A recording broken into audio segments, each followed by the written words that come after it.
तो यहाँ पर जिस तरीके से तस्वीरें आपने देखी कि लगातार जो कयास लगाए जा रहे थे कि जो बाकायदा यहाँ पर वो बीजेपी का दामन थाम सकती हैं, और इस बाबत लगातार जो कयास लग रहे थे उस बाबत ये भी बताया जा रहा है कि अब जो तस्वीरें अभी आपकी टेलीविजन स्क्रीन पर थी उस बाबत तस्वीरें पूरी तरीके से पुख्ता हो चुकी है। लेकिन यहाँ पर जिस तरीके से बीजेपी में शामिल हुई हैं उस बाबत अब समाजवादी पार्टी की क्या प्रतिक्रिया होगी, क्योंकि यहां पर शिवपाल यादव ने भी साफ तौर पे कह दिया था कि देखिए सबसे पहले आपको पार्टी के लिए काम करना पड़ेगा। जब आप पार्टी के लिए काम कर लेंगे और जब कहीं ना कहीं आपकी उपलब्धियां या आपकी उपलब्धियों के चलते या आपके काम के चलते समाजवादी पार्टी की उपलब्धियां बढ़ेगी तो वो सब बाबत आपको टिकट भी मिलेगा। क्योंकि जिस तरीके से समाजवादी पार्टी में लगातार अपर्णा यादव की तरफ से ये कहा जा रहा था कि उनको टिकट चाहिए, लेकिन शिवपाल यादव का फिर बयान सामने आता है। शिवपाल यादव जिन्होंने समाजवादी पार्टी का दामन थामा और उसके बाद उन्होंने ये भी कहा है कि अब समाजवादी पार्टी से अपर्णा यादव का जो नाम है वो कट गया है और अब उन्होंने बीजेपी का दामन थाम लिया है। तो बीजेपी में शामिल हो चुके हैं अपर्णा यादव। तस्वीरें आपकी टेलीविजन स्क्रीन पर थी। स्वतंत्र देव सिंह मौजूद थे उस दौरान, उसके साथ ही केशव प्रसाद मौर्य भी उस दौरान मौजूद थे। मंच पर आपने बाकायदा देखा भी और स्वागत किया गया है। अपर्णा यादव ने बाकायदा यहाँ पे जब वो संबोधित कर रही थी कार्यकर्ताओं को तो उस दौरान उन्होंने कहा कि अब वो बाकायदा जो बीजेपी के जरिए अब वो राष्ट्र का गुणगान करने वाली हैं, राष्ट्र की आराधना करने वाली हैं। और साथ ही ये भी बताया जा रहा है कि अपर्णा यादव ने यह भी कहा है कि वो बीजेपी के कामों से लगातार प्रभावित रही हैं। और शबी हैदर ब्यूरो चीफ लखनऊ से सिटी न्यूज के वो हमारे साथ जुड़ चुके हैं। शबी हैदर जी, कयास तो बहुत पहले से ही लग रहे थे लेकिन आज तस्वीरों ने मोहर भी लगा दी है। अपर्णा यादव बीजेपी में शामिल हो चुकी हैं। इन परिस्थितियों को चलते अब क्या समीकरण बैठ सकते हैं? बिल्कुल, देखिए प्रियंका जी, C10 एक बार फिर खबरों की दुनिया में सबसे कामयाब हम रहे हैं। हमने इस खबर को बहुत पहले दर्शकों तक परोसा था कि अपर्णा बिष्ट जो है वो भारतीय जनता पार्टी को ज्वाइन कर सकती है। देखिए, अपर्णा बिष्ट जी का भारतीय जनता पार्टी का ये प्रेम कोई नया प्रेम नहीं है, कोई नई लगन नहीं है, कोई नई उत्सुकता, पहली बार ऐसा नहीं हुई है। मुझे याद आ रहा है 2017 में जब मुख्यमंत्री योगी आदित्यनाथ जब सूबे के मुख्यमंत्री बने थे, उस समय भी मुख्यमंत्री योगी आदित्यनाथ से मुलाकात करने वाले अगर 10 लोगों की लिस्ट बनाई जाए तो उसमें दूसरा नाम रामवीर उपाध्याय का था और तीसरा और चौथा नाम प्रतीक यादव और अपर्णा बिष्ट का था। ये वो लोग थे जो जब वीवीआईपी गेस्ट हाउस में सीएम योगी आदित्यनाथ रुके थे तो उन लोगों से जाकर इन्होंने मुलाकात की थी और काफी देर लंबी मुलाकात की थी। उसके बाद भी अपर्णा बिष्ट जी लगातार संपर्क में थी भारतीय जनता पार्टी की, समय समय पर योगी आदित्यनाथ जी के कामों की तारीफ भी करती थी। तो कुल मिलाकर अंतोगतता एक आज का दिन जो है वो एक निर्णायक दिन साबित हुआ और खुलकर अपर्णा यादव जी ने भारतीय जनता पार्टी को ज्वाइन कर लिया है। अब देखने वाली बात यही होगी कि उनको भारतीय जनता पार्टी में किस तरह से समाहित किया जाता है। क्या उनको लखनऊ कैंट का टिकट मिलेगा? अगर लखनऊ कैंट का टिकट मिलेगा तो क्या वो चुनाव जीत पाएंगी? क्योंकि सुरेश तिवारी जी जो वहां से भारतीय जनता पार्टी के विधायक हैं, फिर उनका क्या होगा? फिर रीता बहुगुणा जोशी का क्या होगा, जो लगातार अपने बेटे मयंक जोशी के लिए भारतीय जनता पार्टी आलाकमान पर दबाव बनाए हुए हैं और उन्होंने सांसदी तक छोड़ने का प्रस्ताव रख दिया है कि वो सांसदी छोड़ सकती हैं, लेकिन उनके बेटे का अधिकार है, हक है। मयंक 12 साल से काम कर रहे हैं, उनको टिकट मिलना चाहिए। तो कुल मिलाकर भारतीय जनता पार्टी में पहुंच चुकी हैं अपर्णा बिष्ट। देखना यही होगा कि जिस मकसद के तहत वो वहां पहुंची हैं, क्या वो मकसद पूरा हो पाता है। बिल्कुल, यहाँ पर सबसे अहम बात है कि जो मकसद है, संकल्प है, वो पूरा हो पाता है नहीं हो पाता है। देखिए, यहाँ पर बीजेपी खेमे में तो हलचल होगी, जैसा कि आपने बताया कि रीता बहुगुणा जोशी है वो लगातार अपने बेटे के लिए लखनऊ की कैंट सीट से वो ये अपील कर रही हैं कि ये सीट उनको बेटे को मिलना चाहिए, वो भी विधायकी का चुनाव लड़े। इसके अलावा और भी कई दावेदार हैं, लेकिन खलबली तो समाजवादी पार्टी में भी होगी। ये मानकर चला जाए कि अपर्णा यादव के जाने से कोई खास फर्क नहीं पड़ेगा, क्योंकि अभी तक जो सवाल बीजेपी से पूछते आ रहे थे हम कि स्वामी प्रसाद मौर्य वहां से हट गए हैं, दारा सिंह चौहान समाजवादी पार्टी में शामिल हो चुके हैं, अब अपर्णा यादव समाजवादी पार्टी से अलग होकर, यानी कि देखा जाए तो इस कुनबे से अलग होकर अब वो बीजेपी में शामिल हो गए हैं, तो कहीं ना कहीं सवालों का रुख तो अब समाजवादी पार्टी की तरफ भी मुड़ेगा। बिल्कुल, देखिए अपर्णा बिष्ट जी एक ऐसा पॉलिटिकल कैरेक्टर के तौर पर सामने आ रही हैं जिनके जाने से समाजवादी पार्टी में खुशी है, जिनके आने से भारतीय जनता पार्टी में खुशी है। समाजवादी पार्टी में समय समय पर अपर्णा बिष्ट जी का जो बयान आता था या जो उनकी सारी चीजें होती थी, उससे जो चीजें उत्पन्न होती थी उसको लेकर अक्सर समाजवादी पार्टी असहज हो जाया करती थी।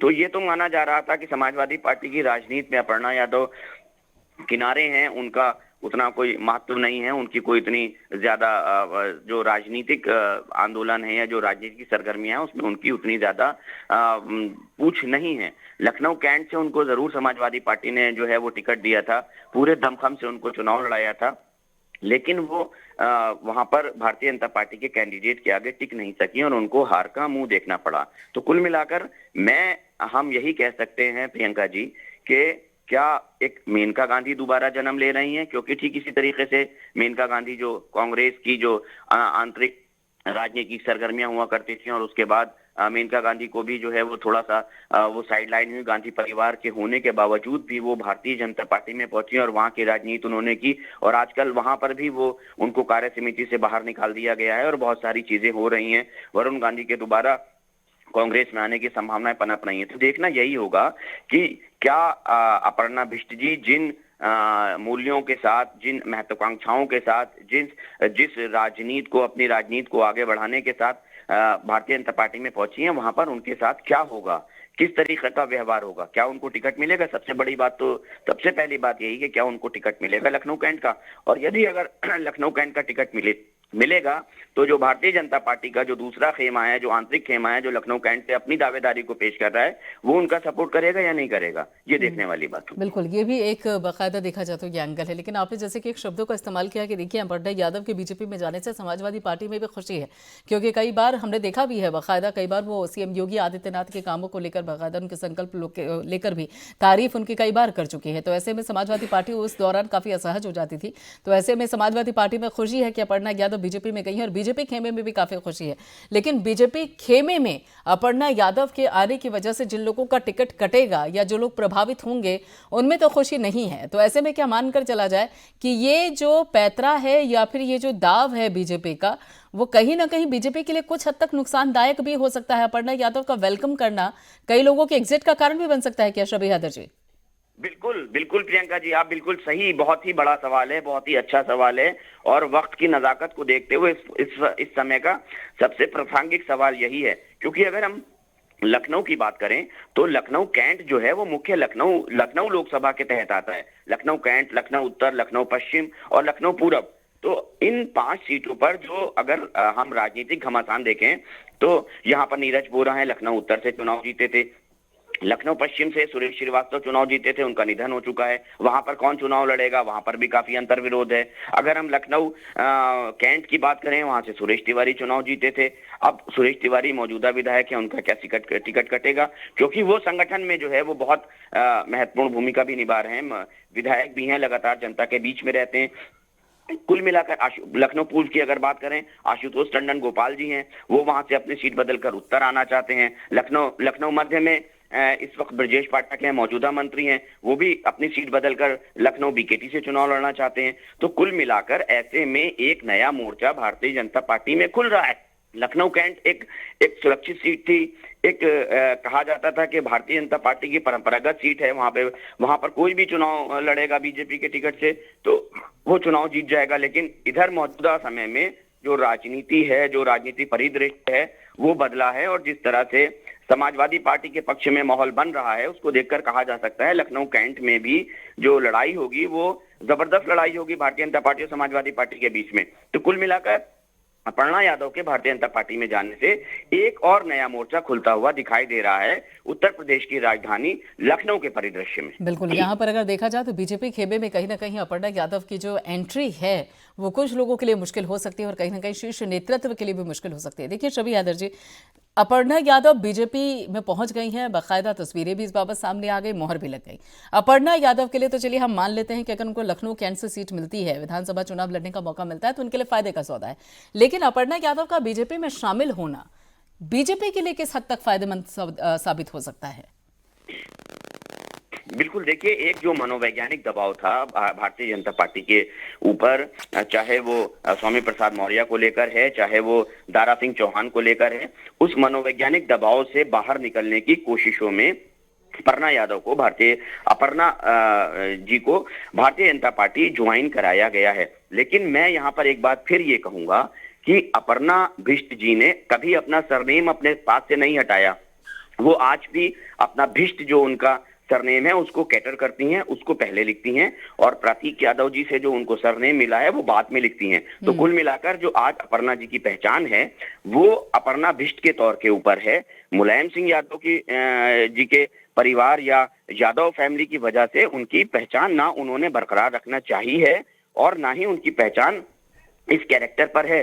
तो कुल मिलाकर जो राजनीतिक लड़ाई उत्तर प्रदेश में 85 बनाम 15 की बन रही है, जो राजनीतिक लड़ाई इस समय अगले और पिछड़ों के तौर पर बन रही है, तो कहीं ना कहीं अगर अपर्णा बिष्ट जी भारतीय जनता पार्टी ज्वाइन कर रही हैं और भारतीय जनता पार्टी का जो शीर्ष नेतृत्व है या जो रणनीतिकार हैं या जो उनके ब्रेन बैंकर्स हैं, उनको एक और गलती क्या कर बैठे अनजाने में वो, क्योंकि बड़ा सवाल यही है कि अपर्णा जी भी अगड़ी जाति से आती हैं और उन्होंने उस सरनेम को अपना बचा के रखा है। तो जो समाजवादी पार्टी जिस पिच पर चुनाव लड़ना चाहती है, अगड़ा बनाम पिछड़ा 85 बनाम 15, तो ये उसकी एक और कदम आगे निकलकर यहाँ पर आगे निकलने शबी वाली हैदर बात जी, होगी। शबी हैदर जी, एक छोटा सा सवाल और, कौन सा सरनेम ज्यादा बड़ा फैक्टर साबित हुआ है बीजेपी में उनके शामिल होने का, बिष्ट या यादव? नहीं, जाहिर बात है, वो जो अगर भारतीय जनता पार्टी में शामिल होने के उनके सरनेम की बात की जाए तो वो यादव परिवार से हैं। यादव उनके आगे, नाम के आगे लगा है अपर्णा बिष्ट यादव, इस वजह से उनको भारतीय जनता पार्टी में तवज्जो दी यानी गई कि एक है। तरीके से और देखा जाए तो समाजवादी पार्टी के लिए बाकायदा बीजेपी को एक चेहरा चाहिए था और अपर्णा यादव के रूप में वो चेहरा मिल गया। बहुत बहुत शुक्रिया यहाँ पर हमसे जुड़ने के लिए, और फिलहाल इस बुलेटिन में इतना ही, बाकी खबरों के लिए आप जुड़े रहिए।